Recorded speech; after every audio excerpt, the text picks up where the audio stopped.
Namaskar viewers. Today's topic is a poem named A Roadside Stand, written by an American poet, Robert Frost. These are the opening lines. The little old house was out with a little new shed in front at the edge of the road where the traffic sped, a roadside stand that too pathetically played.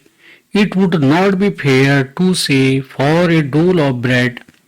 but for some of the money, the cash whose flow supports the flower of cities from sinking and withering faint. The little old house was out with a little new shed. यानी छोटा सा एक घर, पुराना सा घर है, उसको एक शेड के द्वारा थोड़ा सा एक न्यू शेड डालकर रोड की तरफ थोड़ा सा आगे किया गया है। ठीक है, छोटा सा पुराना सा घर जिसको एक न्यू शेड उसमें आगे जोड़ करके ऐड करके थोड़ा सा आगे की तरफ किया गया। कहाँ किया गया? In front of the edge of the road, यानी रोड के बिल्कुल एज किनारे तक उसे आगे बढ़ाया गया है। चाहे आप टीन शेड कहें, चाहे किसी का भी शेड हो सकता है। वेयर द ट्रैफिक स्पीड, उस रोड पर काफी ट्रैफिक गाड़ियां चलती हैं ताकि वो लोग कुछ खरीद सकें। तो जिस प्रकार शॉप दुकानें बढ़ रही हैं, उसमें दुकान खोल रखी है, तो इस तरह से a road side stand that too pathetically pled, ऐसा लगता है कि रोड साइड का वो स्टैंड जैसे कोई पैथेटिक तरीके से, बड़े पीटी भाव से रिक्वेस्ट कर रहा है कि आइए हमारे वहां से कुछ सामान खरीदिए। It would not be fair to say for a dole of bread, dole of bread का मतलब हो जैसे कोई कुछ चीज मांग रहे हैं, रोजी रोटी यानी किसी चीज के लिए, खाने के लिए कुछ मांग रहे हो, भीख टाइप का। लेकिन ये कहना it would not be fair, not be fair, ऐसा कहना ठीक नहीं होगा, बल्कि वो ये कह रहे हैं, क्या कह रहे हैं देखो आगे, but for some of the money the cash, वो कुछ कैश या मनी के लिए कह रहे हैं, हुज फ्लो सपोर्ट्स, उन लोगों के लिए कह रहे हैं जो who flow supports flowers of cities. Flowers of cities का मतलब होता है शहर के धनाढ्य वाले लोगों से, जो वो कार वाले जो गाड़ियां ट्रैफिक या जो गुजर रही है वहां से, उन वो लोग जो है शहर के लोगों से खरीदते हैं। वो कहते हैं कि मैंने भी ये शॉप खोल रखी है, मेरे वहां से भी सामान खरीदो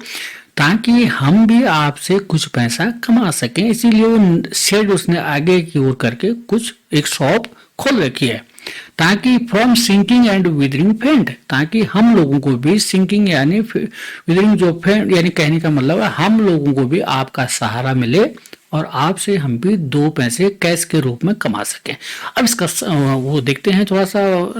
भाव, तो फिर एक बार इसको रिपीट कर देता हूं। यानी एक छोटे से घर को एक शेड के द्वारा आगे रोड तक बढ़ाया गया है और वहां रोड पर बहुत सारी ट्रैफिक गाड़ियां चलती हैं ताकि उनका ध्यान अट्रैक्ट हो सके। और ये वह ऐसा लगता है कि जैसे वह पीटी भाव से वह शेड जाते जाते ट्रैफिक वालों से रिक्वेस्ट कर रहा है कि हमारे वहां से कुछ सामान खरीदें। लेकिन ये नहीं होगा कि वो डोल ऑफ ब्रेड यानी भीख मांग रहे हों अपनी उसके लिए, बल्कि वो ये कह रहे हैं कि आप हमारे वहां से सामान खरीदिए और जो आप शहर के लोगों को पैसा देके उनसे सामान खरीदते उनको फलने फूलने का मौका दे रहे हैं, लेकिन ऐसा ही कुछ थोड़ा सा हमको भी दे दीजिए कुछ मात्रा में ताकि हम लोग भी आपसे कुछ कमा सकें। क्लियर? नेक्स्ट चलते हैं यहां से, और नेक्स्ट है हमारा The polished traffic passed with a mind ahead, or if ever aside a moment, then out of sorts at having the landscape marred with the artless paint of signs that with unturned wrong and astern wrong offered for sale wild berries in wooden quarts, or crook-necked golden squares with silver wars, or beauty rest in beautiful mountain scene. You have the money, but if you want to be mean, why keep your money grossly and go along? The heart to the scenery would not be my complaint. अब यहां पर poet कहता है the polished traffic passed with a mind ahead. जो polished traffic है, polished का मतलब होता है चमचमाती गाड़ियां जो पास होती है, वहां से गुजर के जाती हैं with a mind ahead,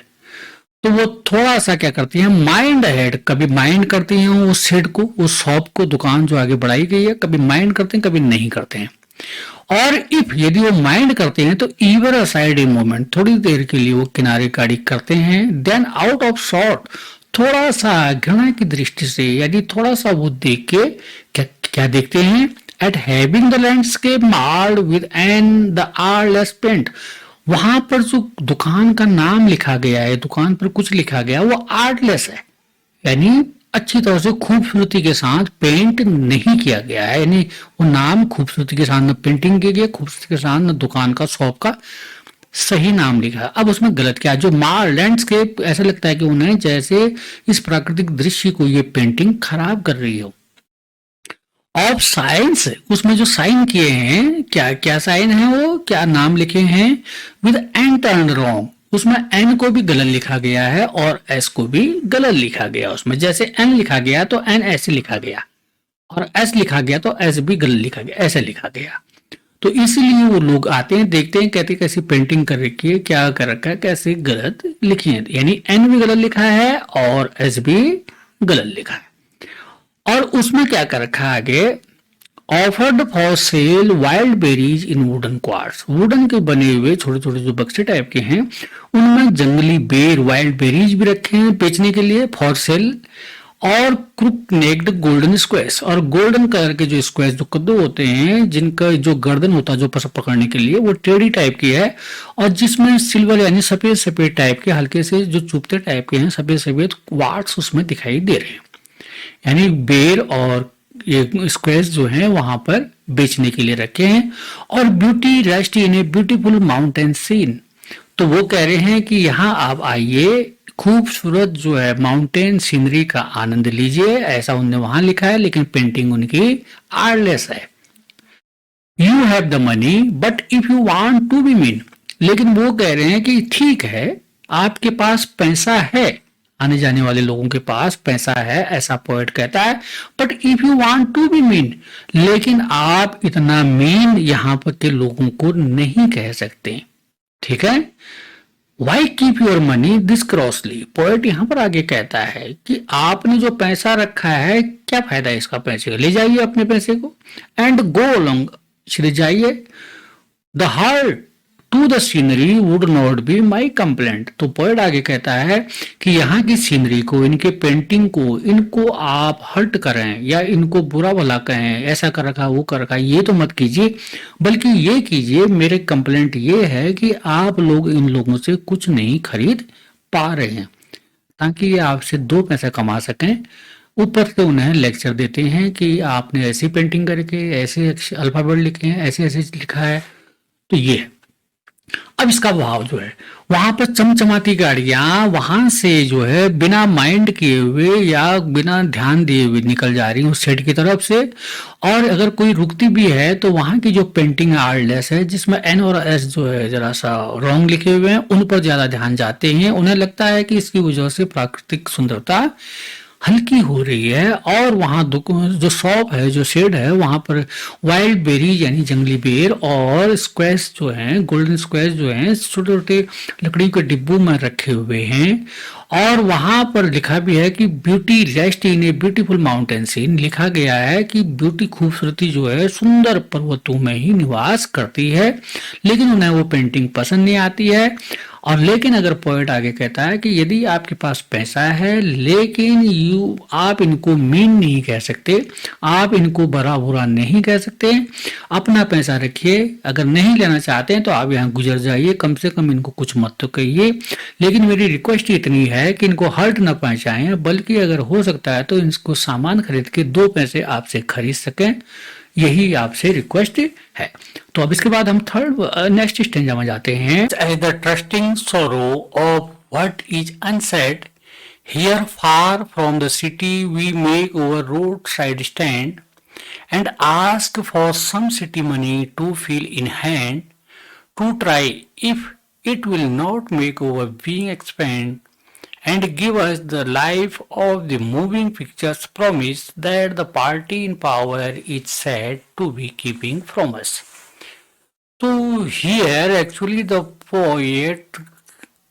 go inside वो इनसाइड वाली बात करता है, तो ये बहुत ही सेंसिटिव बात करता है। So much as the trusting sorrow of what is unsaid. तो वो कहता है कि हमारा जो असल दुख है, जो सोरो है, जो हमारा जो असल दुख है, ट्रस्ट कर सकते हैं जिस पर, व्हाट इज अनसेड, वो अनकहा है।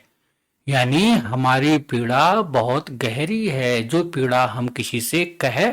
नहीं पाते हैं। Here far from the city we make over road side stand. शहर से काफी दूर हमने रोड साइड पर एक स्टैंड जो बनाया है, जो शॉप खोली है, and ask for some city money to fill in hand. हमें लगता है कि शहर से कुछ लोग आए और शहर का कुछ पैसा हमारे हाथों में भी आए। हमारा मकसद ये, वो आए यहाँ पर कुछ सामान खरीदें, घूमें फिरें, तो कुछ पैसा हम भी कमाने का मौका मिले। To try if it will not make over being expend. हम ट्राई करते हैं, ताकि हम कुछ कोशिश कर रहे हैं। It will not make over being expend, यद्यपि इससे हमारी लाइफ बहुत ज्यादा एक्सपेंड तो नहीं होगी, लेकिन हम चाहते हैं कि कुछ पैसा तो आए, हमारी बीइंग, हमारी लाइफ जो है थोड़ा सा उसमें कुछ इंप्रूव हो, थोड़ा हम भी इस परेशानी से निकलें, दो पैसा कमाएं। And give us the life of the moving pictures promise. और शहर के लोगों के द्वारा या बड़े बड़े लोगों के द्वारा क्या किया जाता है कि हमें जो मूविंग पिक्चर्स माने जो फिल्मों में, मूवी में, जो फिल्मों में, जो पिक्चरों में जो दिखाया जाता है, इस लग्जरियस लाइफ, ऐसा हो, ये हो, सपने दिखाए जाते हैं, उसका प्रॉमिस किया जाता है। Give us the life that the party in power. यानी जो पार्टी पावर में आती है वो हमें बड़े बड़े सपने दिखाती है, मूविंग पिक्चर्स की तरह, यानी मूवी या फिल्मों की तरह सपने दिखाती है, प्रॉमिस करती है। Is said to be keeping promise. वो कहते हैं कि हम आप हर प्रॉमिस को पूरा करेंगे, की प्रॉमिस कहते हैं ना, तो हम हर वादों को पूरा करेंगे, ये करेंगे, सो करेंगे, लेकिन ऐसा होता नहीं है। तो इसका सार बता दें, यानी हमारा दुख बड़ा डीप है, जो अनकहा है, लोग उसको अनसेड है, लेकिन यहाँ से शहर से बहुत दूर गांव की तरफ हम लोग एक छोटा सा शेड बनाया है,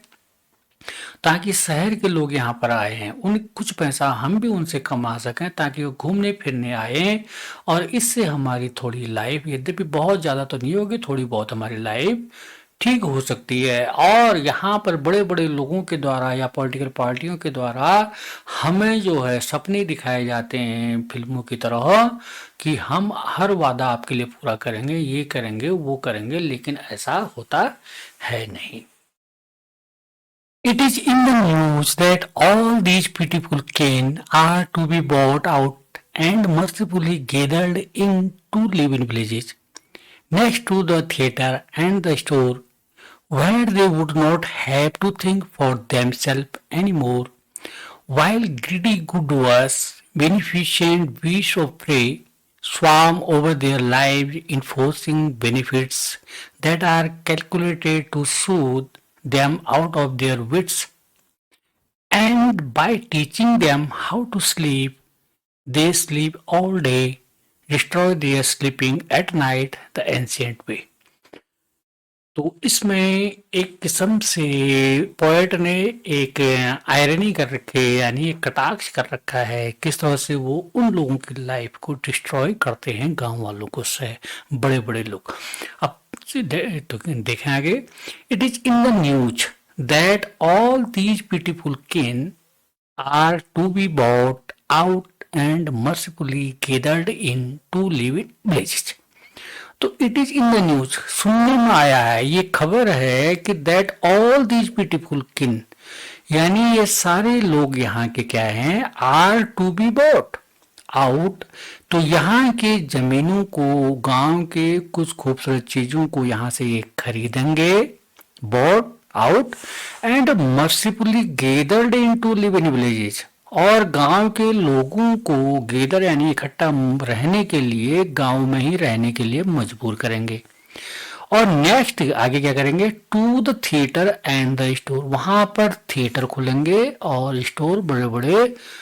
शॉप खुलेंगे, दुकानें, मॉल टाइप के, where they would not have to think for themselves anymore. और जहाँ वो थिएटर खुल जाएंगे, बड़े बड़े स्टोर खुल जाएंगे, वहाँ वो लोग जो हैं यानी गांव के लोग, काम करने वाले, वो जो भी हैं वहाँ के लोग, अपने बारे में देमसेल्फ यानी आप स्वयं के बारे में ज़्यादा एनीमोर यानी सोचने को उनको समय ही नहीं मिलेगा, क्योंकि उन्हें लग्जरियस थिएटर और स्टोर टाइप की चीज़ें वहाँ खोल दी जाएंगी। While greedy good to us, देखो जो ग्रीडी जो लालची हैं, जो कहते हैं कि हम बहुत अच्छा करेंगे, गुड हर चीज अच्छी चीजें करेंगे, ये करेंगे, बेनिफिशिएंट बीस्ट ऑफ प्रे, ये बेनिफिशियर जो अपने आप को बेनिफिशिएंट कहते हैं, दूसरे का भला करने वाले परोपकारी कहते हैं,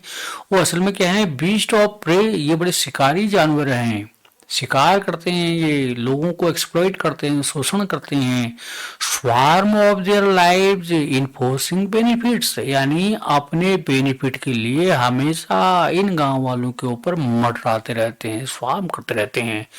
that are calculated to soothe, यद्यपि जो है वो कैलकुलेट करते हैं अपना नफा नुकसान, सूद यानी तुमको हम आराम देंगे, असल में वो अपना नफा नुकसान, ये लोग जो बड़े लोग हैं, धनाढ़ लोग हैं, जो बड़े बड़े लोग इनको सपने दिखा रहे हैं, जो इनको एक्सप्लॉइट करते हैं, वो अपना कैलकुलेशन करते हैं, them out of their wits, यानी अपनी बुद्धि के द्वारा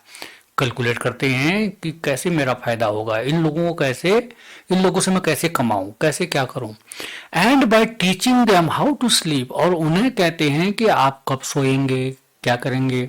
और लेकिन दे स्लीप, लेकिन वो खुद आराम से सोते रहते हैं ये लोग, ऑल डे यानी अपना सोते रहते हैं। Destroy their sleeping at night the ancient way, और एट नाइट जो है यानी उन लोगों का जो है रात्रि का सोना उनका आराम कर देते हैं, और उनकी नींद खराब कर देते हैं, और अपनी लाइफ आराम से दिन भर सोते रहते हैं। थोड़ा सा इसका सार ले लें। खबर में सुनने आया कि यहाँ पर जो छोटे छोटे या बड़े गांव के लोग जो हैं, यहाँ की एक दिन जो है ये सुंदर जगह खरीदी जाएगी और उन्हें सपना दिखाया जाएगा, और इन लोगों को यही रहने के लिए मजबूर कर दिया जाएगा, और उसके पास में थिएटर खुलेंगे, स्टोर खुलेंगे, बड़ी बड़ी चीजें खुलेंगी, ताकि ये लोग इन चीजों में मस्त रहें, व्यस्त रहें, पैसा इनके पास यहाँ चले जाए, और अपने बारे में ये लोग कुछ भी ना सोच सकें, और बड़े बड़े जो अच्छा करेंगे, हम तुम्हारा भला करेंगे, ये करेंगे, असल में ये अच्छा ऐसा कुछ करते नहीं हैं। ये बड़े लोग जो इनको अपने जाल में फंसाते हैं गांव वालों को, तो ये इनका शिकार करते हैं, असल में इनको एक्सप्लॉइट करते हैं, और इनकी जिंदगी के ऊपर यानी बिल्कुल ऊपर से मंडराते रहते हैं, और अपना नफा नुकसान जो है हमेशा कैलकुलेट करते रहते हैं, और इनसे कहते हैं कि हम सूद यानी तुम्हारा कहने का तुम्हारा भला करेंगे, ये करेंगे, लेकिन अपने दिमाग को ये घुमाते रहते हैं। एंड बाय उनको कहते हैं कि आप इस समय सोइए, वो सोइए, जबकि खुद जो है दिन भर सोते रहते हैं, और इनकी स्लीपिंग को नाइट में पूरा इन्हें आराम न करके काम करवाना, ये कराना, आला करना, अपना करना, तो इसलिए इनका जो है डिस्ट्रॉय करते रहते हैं। Sometimes I feel myself I can hardly bear the thought of so much childish longing in vain. The sadness that lurks near the open window there, that waits all day in almost open prayer for the squeal of brakes, the sound of a stopping car, of all the thousands selfish cars that pass just to want to inquire what a farmer's price are. यहाँ पर अगर कोई car अगर रुकती है तो वो क्या करती है, सुना आगे।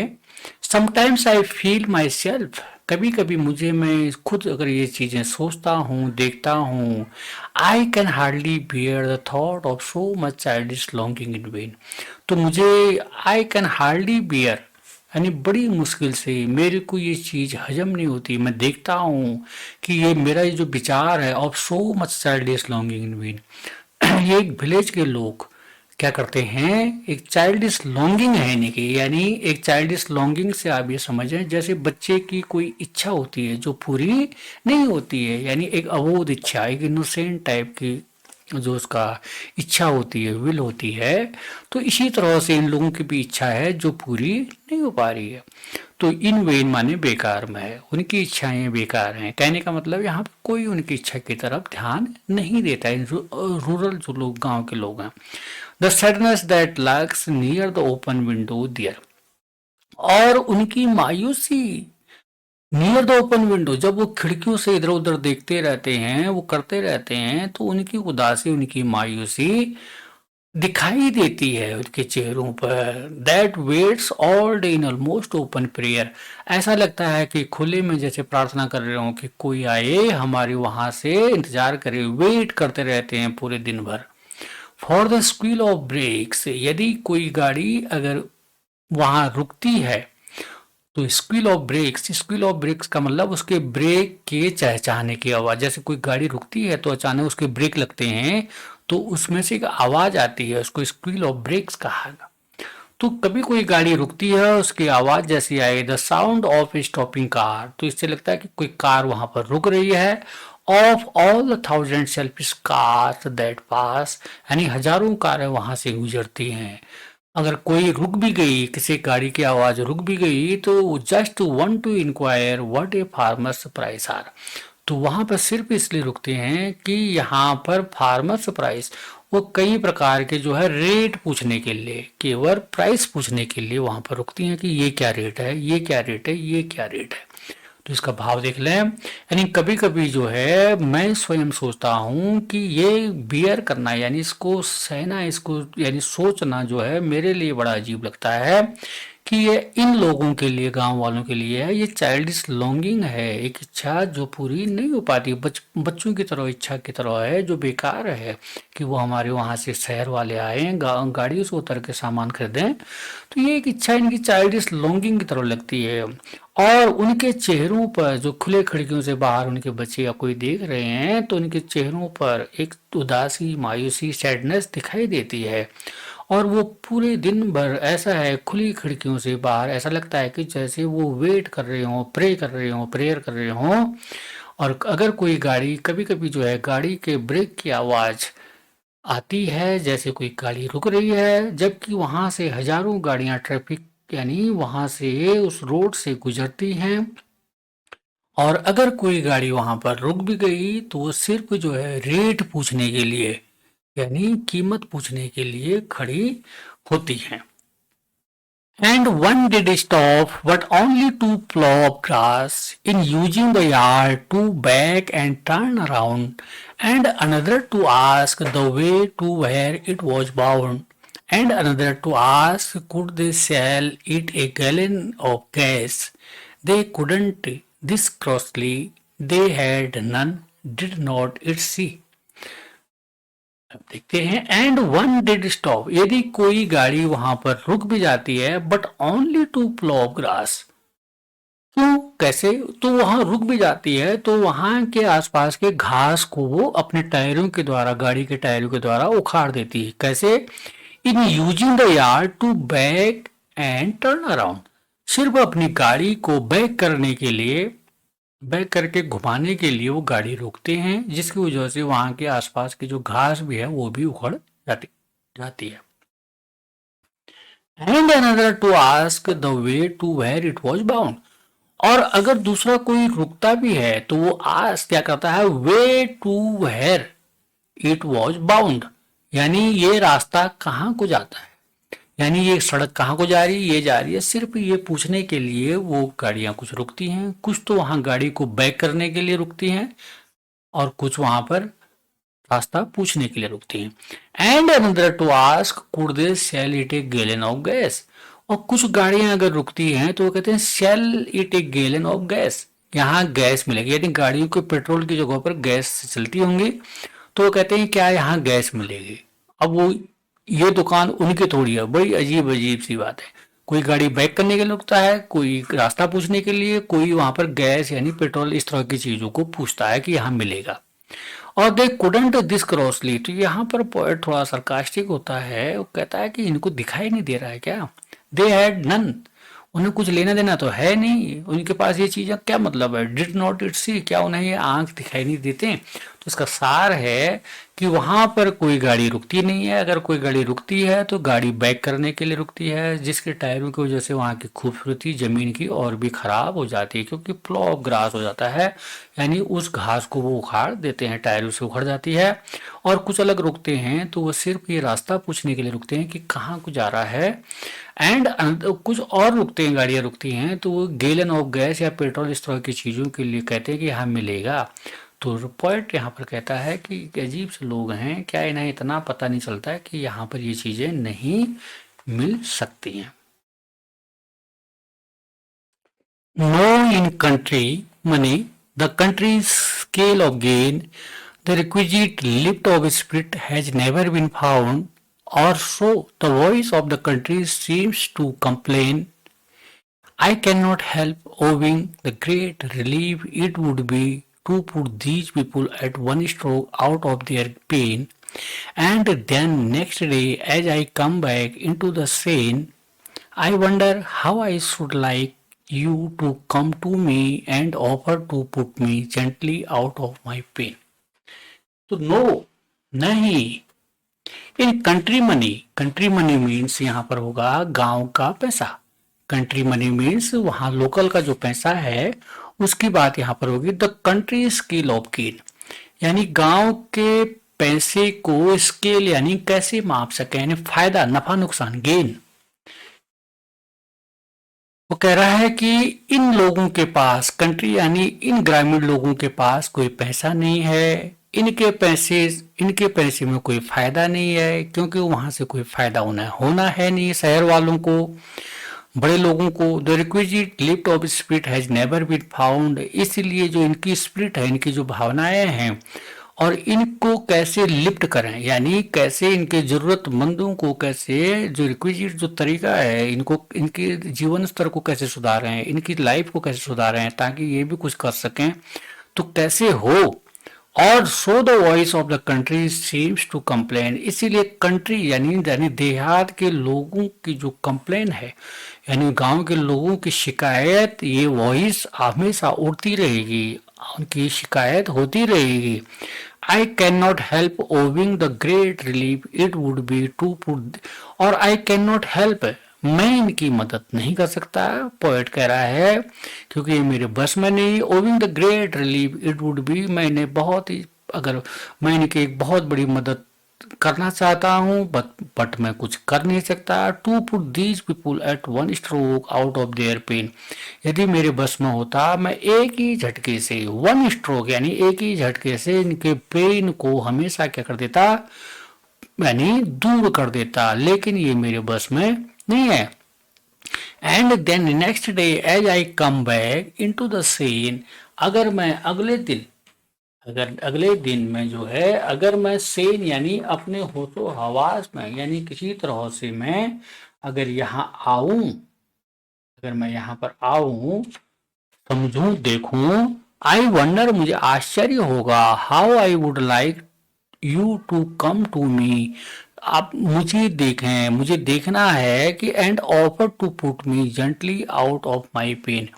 तो ताकि मैं जो है ऐसा लगे कि जैसे मेरी बहुत बड़ी पीड़ा दूर हो गई हो। अगर इन लोगों के जीवन स्तर में फायदा हुआ हो, ये हुआ हो, तो मैं देखूं कि इन लोग जो हैं हमेशा अपनी लाइफ के जीवन स्तर से उठ गए हों। तो थोड़ा सा इसका सार देख लें। सार इसका यह है, यानी ये गांव के लोग जो हैं, क्या है, देहात के जो धन, इनका जो है धन है, यद्यपि क्योंकि शहर में इनके हिस्से का, यानी इनका अगर देखा जाए कंट्री मनी जो है, यानी इन गांव के लोगों का जो पैसा है, the country scale of gain, क्योंकि शहर वालों को, गवर्नमेंट को जो है इनके पैसे में कोई फायदा नहीं दिखाई देता, क्योंकि इनके पास पैसा है ही नहीं, उसमें कोई गेन ही नहीं है। और इसीलिए जो है कि the requisite lift of spirit, यानी इनको जरूरत, जो रिक्विजिट जो जरूरत की चीजें हैं, इनकी भावनाएं जो हैं, ये कभी भी जो है इनकी पूरी नहीं करेगा कोई, न कभी इनकी पूरी होंगी।